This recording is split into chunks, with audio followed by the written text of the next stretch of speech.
Why do some hearts respond to truth, while others resist it completely? Jesus answered this question with stories that still expose hearts today. As Jesus came down from the mountain, the words he had spoken did not remain behind on the hillside. They followed him into the valleys of everyday life, where belief would be tested not by listening, but by response. A man with leprosy approached him. This man had lived on the margins, untouched, avoided, unseen. His condition made him ceremonially unclean, cut off not only from society but from worship. Yet desperation gave him courage. He knelt before Jesus and said, "Lord, if you are willing, you can make me clean." There was no demand in his voice, only trust. Jesus reached out his hand, and he touched him. In that moment, Jesus crossed every boundary society had built. He touched what others feared. He stepped into contamination without becoming contaminated himself. "I am willing," Jesus said. "Be clean." Immediately, the leprosy left him. Jesus told him not to announce it publicly, but to go and show himself to the priest, fulfilling what the law required. Healing was not just physical. It was restoration. Identity returned. Community restored. When Jesus entered Capernaum, a Roman centurion came to him, a man of authority, a soldier, an outsider. "Lord," he said, "my servant lies at home paralyzed, suffering terribly." Jesus said he would come, but the centurion stopped him. "Lord, I do not deserve to have you come under my roof. Just say the word, and my servant will be healed. For I know authority. I tell one to go, and he goes." Jesus marveled. He turned to those following him and said that he had not found such great faith even in Israel. Faith was not about heritage. It was about trust. And at that very moment, the servant was healed. Jesus entered Peter's house and saw Peter's mother-in-law sick with fever. He touched her hand. The fever left. She rose and served them. That evening, many came. The demon-possessed, the sick, the burdened, and he healed them all. This fulfilled what had been spoken through the prophet. He took up our infirmities and bore our diseases. Jesus did not avoid suffering. He absorbed it. But following him required clarity. When a teacher of the law approached and said he would follow Jesus wherever he went, Jesus replied gently but firmly, "Foxes have dens and birds have nests, but the Son of Man has no place to lay his head." Following Jesus was not a promise of comfort. It was a call to surrender. Another said he would follow, but first wanted to bury his father. Jesus answered, "Follow me, and let the dead bury their own dead." Not cruelty, urgency.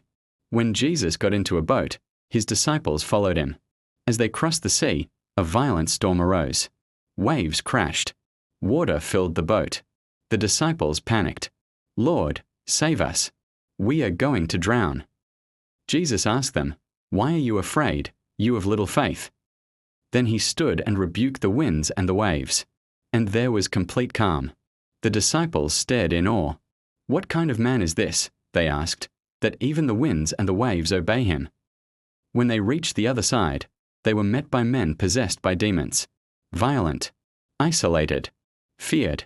The demons recognized Jesus immediately. "What do you want with us, Son of God?" they cried. Jesus commanded them to leave. The men were freed. But instead of rejoicing, the townspeople begged Jesus to leave. Freedom disrupted their comfort. Healing disturbed their economy. And Jesus honored their request. He crossed back over and returned to his own town. There, people brought a paralyzed man lying on a mat. Seeing their faith, Jesus said to the man, "Take heart, son. Your sins are forgiven." Some teachers of the law thought to themselves, "This man is blaspheming." Jesus knew their thoughts. Which is easier, he asked, to say, "Your sins are forgiven," or to say, "Get up and walk"? Then he said to the paralyzed man, "Get up, take your mat, and go home." The man stood and walked. The crowd was filled with awe and praised God. As Jesus went on, he saw a man named Matthew sitting at a tax booth, a collaborator, a traitor in the eyes of many. "Follow me," Jesus said. Matthew got up and followed him. Later, Jesus sat at dinner with tax collectors and sinners. Religious leaders watched and questioned his disciples. "Why does your teacher eat with tax collectors and sinners?" Jesus answered, "It is not the healthy who need a doctor, but the sick. I desire mercy, not sacrifice." Jesus was not afraid of broken people. He came for them. John's disciples asked why Jesus' disciples did not fast. Jesus answered with an image. How can the guests of the bridegroom mourn while he is with them? Joy had arrived. New wine required new wineskins. As Jesus spoke, a synagogue leader came and knelt before him. His daughter had just died. Jesus followed him. On the way, a woman who had been bleeding for 12 years touched the edge of his cloak. If I only touch his garment, she thought, I will be healed. Jesus turned. Take heart, daughter. Your faith has healed you. She was healed instantly. Jesus continued to the house, took the girl by the hand, and she arose. Death released its grip. 2 blind men followed him, crying out, Have mercy on us, Son of David. Jesus asked if they believed he could heal them. Yes, Lord. He touched their eyes. According to your faith, let it be done to you. And they received their sight. Jesus healed a man who could not speak. When the demon left, the man spoke. The crowds were amazed. But the Pharisees said, It is by the prince of demons that he drives out demons. Opposition was growing. Jesus continued traveling through towns and villages, teaching, healing, proclaiming the good news of the kingdom. When he saw the crowds, he had compassion on them. They were harassed and helpless, like sheep without a shepherd. He said to his disciples, The harvest is plentiful, but the workers are few. Then he called his 12 disciples and gave them authority. Authority to heal. Authority to cast out evil. Authority to proclaim the kingdom. He sent them out with instruction. Do not rely on possessions. Trust God.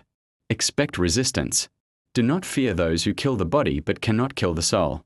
Whoever acknowledges me before others, he said, I will acknowledge before my Father in heaven.